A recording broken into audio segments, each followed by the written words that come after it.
Hey everybody, it's Angie and welcome to Hot and Flashy.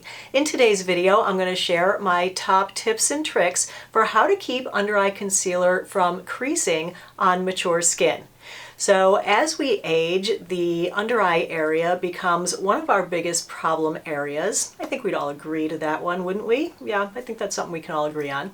So the skin under the eyes can become crepey, it can become discolored, it can get puffy or have eye bags, or it can have actual wrinkles like in the outside area by the crow's feet. And because of that, I know a lot of people just stop using makeup completely. Once they get to be a certain age, they stop using concealer and they stop using setting powder because when they put it on in those areas, they feel like it just makes their wrinkles look bigger, look worse, and no one wants that. And I feel like if we continue to do our makeup in the way that we used to do it without making some adjustments for the changes in our skin, then that leads to trouble. And a lot of people will ask me, like, why does my under eye area look so smooth and why don't I have any wrinkles under my eyes? And sometimes it's because I get Botox in my crow's feet, but currently my Botox is all worn off. Really, the reason that my under eyes look so nice and smooth is because of makeup. I'm 55, of course I have problems under my eyes. While my under eye situation may not be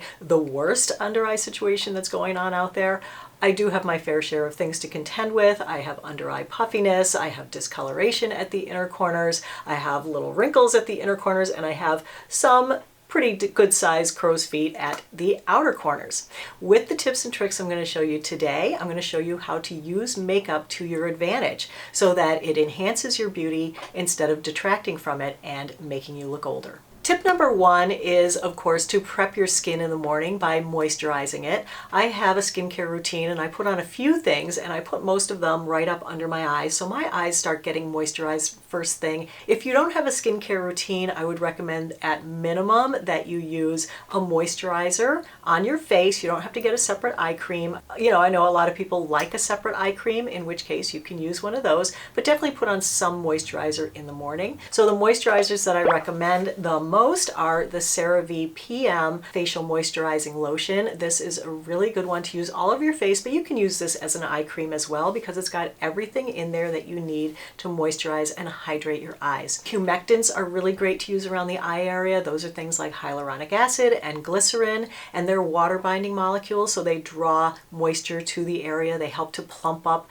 and reduce the look of your fine lines and wrinkles. So that has lots of great humectants. It also has niacinamide, which is anti-aging. So if you want to use just a separate under eye cream, then the one I recommend is also from CeraVe. It is their eye repair cream. It has pretty much the same stuff as this one does. It has niacinamide, ceramides, glycerin, hyaluronic acid, but it also contains a little bit of almond oil, a little bit of vitamin E, and those things can really help to smooth the look of the under eye area. I just take a little dab between my fingers, I kind of warm it up, and then I just rub it and pat it beneath my eye area, starting at the inner corners and working to the outer corners. Tip 2 is to apply a tinted or color correcting sunscreen. So the best way to prevent under eye wrinkles and under eye sagging skin is with a mineral based non-irritating sunscreen every day. You should be wearing one on your entire face, but when you're putting your sunscreen on your face, you should also put it right up underneath your eyes and on your eyelids. And I know a lot of the chemical sunscreens can be irritating in that area, so sometimes people avoid putting their sunscreen there. So in that case, I'd recommend getting a separate mineral-based sunscreen that you can use around your eyes without irritation.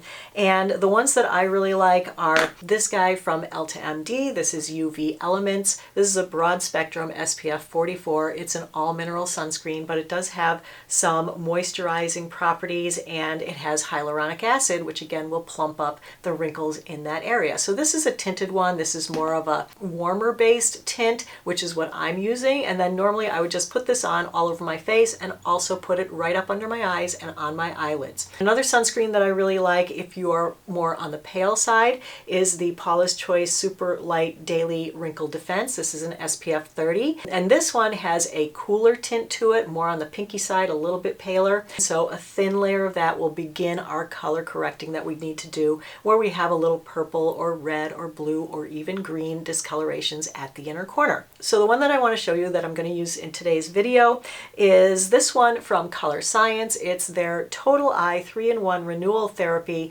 This is an SPF 35, and this is specifically for the eyes. So no matter what sunscreen you use on your face, you can get this just for your eyes. And what's great about this is that it has a peachy toned color corrector in it already. So this really helps to start brightening up the eye area. So you can see the color on that. This has a metal applicator, so you can apply it with this, but I find that using this, I end up getting way too much out. And if you use too much of this, it will settle into your wrinkles. So if you're going to get this and use it, I recommend that you just do the tiniest little pump of it. I do like just a quarter or an eighth of a pump. Then I just dip my finger into that and I take the tiniest little bit, and then I start just pressing it at the inner corners of my eye, because that's where I want most of it to be concentrated. And then I just press it to the outer corners of my eye, and making sure that you have such a nice, even, thin, sheer coat that it's not going to settle into your wrinkles. Now, sunscreen does need to set up for 15 to 20 minutes before you apply makeup. So these first two steps should be done in the morning at your bathroom sink. Then I'll usually dry my hair, go get dressed. That'll give me the 20 minutes for those things to dry and set up, okay? So this is not going to take forever, even though it's taking a long time while I'm talking about it. Tip 3 is that for the under eye area, less is definitely more. So the more products that you cake on under your eyes, the more of a cakey look you will get. So when I'm applying my foundation, I don't put my foundation under my eyes. Tip 4 is to use a primer under your eyes, so that will really help to hold your concealer in place. It'll help to smooth over your wrinkles. I find that if I don't use a primer, my concealer always breaks up at the inner corner of my eye within 4 to 5 hours. But using a primer, I can get it to last the whole day at the inner corner. You don't have to buy a separate under eye primer. I just like a couple of regular face primers. The thing is, I wouldn't use a heavyweight silicone primer because that will make the makeup slide around and that tends to settle into the wrinkles. The best one is the Laura Mercier foundation primer. This is the original formula, and the reason this is so great is because it's so lightweight and so sheer. So it really just helps to make the makeup stay in place, but it doesn't add any bulk. And for a drugstore version of that, what I like is the NYX Hydra Touch primer. These are both very lightweight, very hydrating primers, so they're great to use under the eyes. Tip number 5 is to use a lightweight hydrating concealer rather than a heavy, super emollient concealer. I find that the emollient concealers like the NARS Creamy Concealer, even the IT Cosmetics Bye Bye Under Eyes Concealer, they're just too greasy and emollient for me. They tend to slide around. Even if I set them, they still settle in my wrinkles and they make my wrinkles look worse. I know a lot of people swear by those, so it's going to depend on what kind of skin you have. Those are probably better for people with super dry skin. I feel like the lighter the concealer that you can get away with, the better.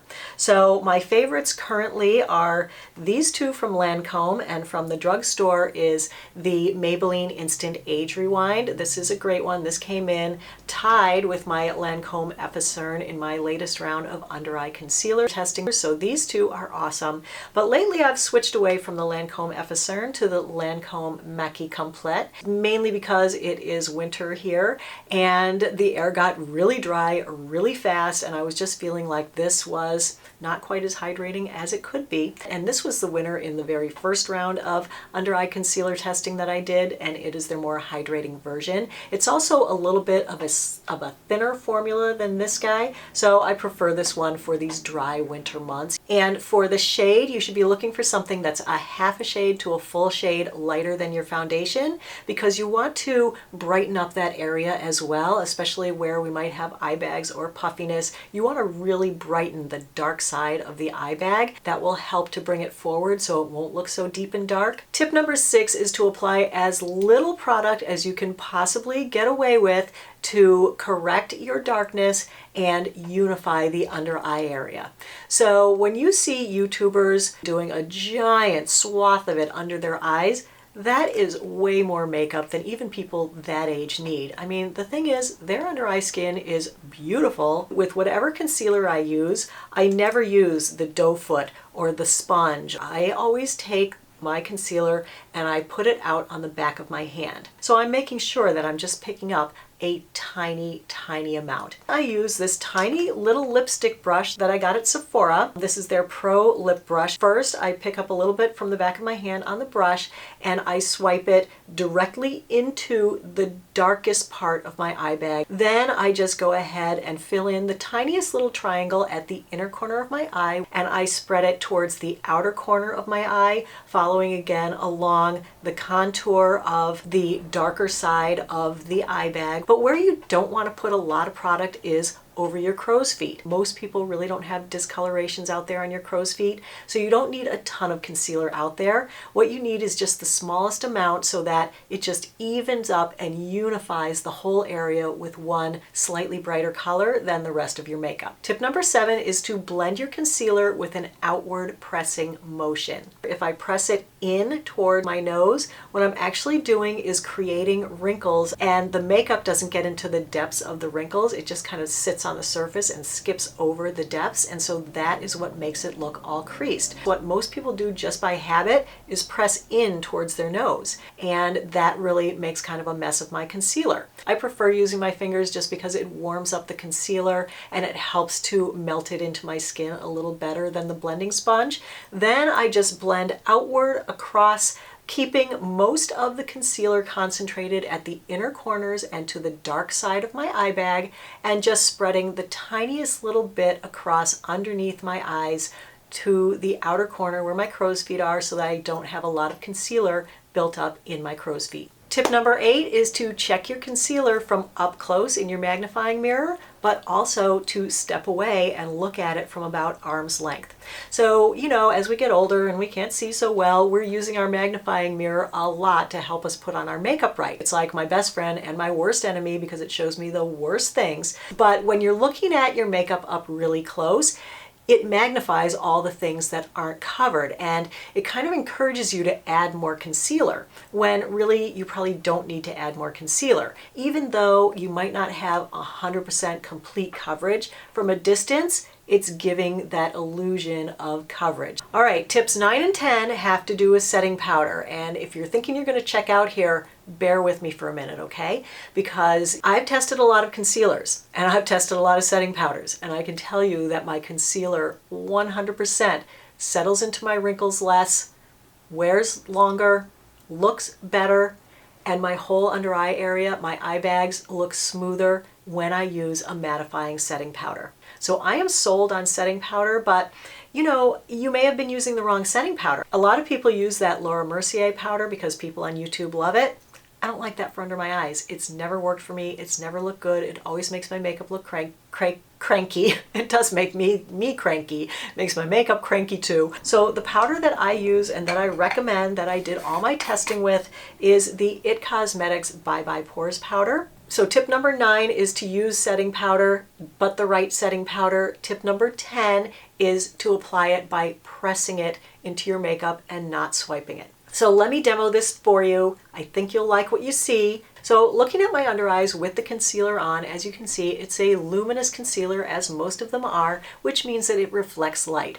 And the problem with things reflecting light is that they make texture and they make shadows look larger. I'm taking the tiniest bit of powder. I'm not caking on a ton of powder. I'm not picking it up with a damp beauty blender and getting a ton of powder and baking under there. I'm taking the tiniest bit of powder on my brush and I'm pressing it again in that outward pressing motion. And you'll see that you can't even really see any powder on the surface of my skin. And check out the difference between the eye with the powder and the eye without the powder. That eye bag is barely visible under the eye with the powder, and on the eye without the powder, you can still see it, and it makes me look tired. Then what I'm going to do is I'm going to spread my fingers and run the brush over them to get all the excess powder out of the brush, and then I'm just going to gently swipe over the powder to remove any excess.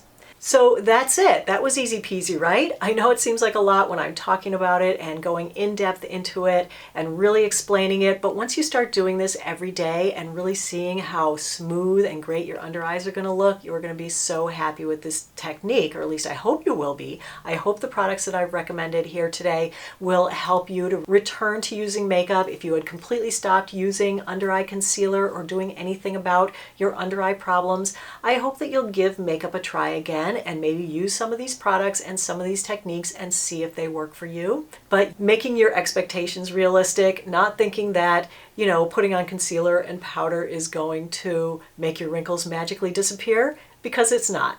Your wrinkles are going to be there, but try to adjust your makeup to doing it in a way that it doesn't settle in them, it doesn't crease in them, it's not heavy-handed, it doesn't look cakey, and then I think you'll be much happier with the way you look, with the way that you can wear makeup. So that's it for today's video, everybody. I hope you found it helpful and informative. If you did, give it a like and don't forget to subscribe to my channel. Got lots of anti-aging tips and tricks here on Hot and Flashy and would love to have you.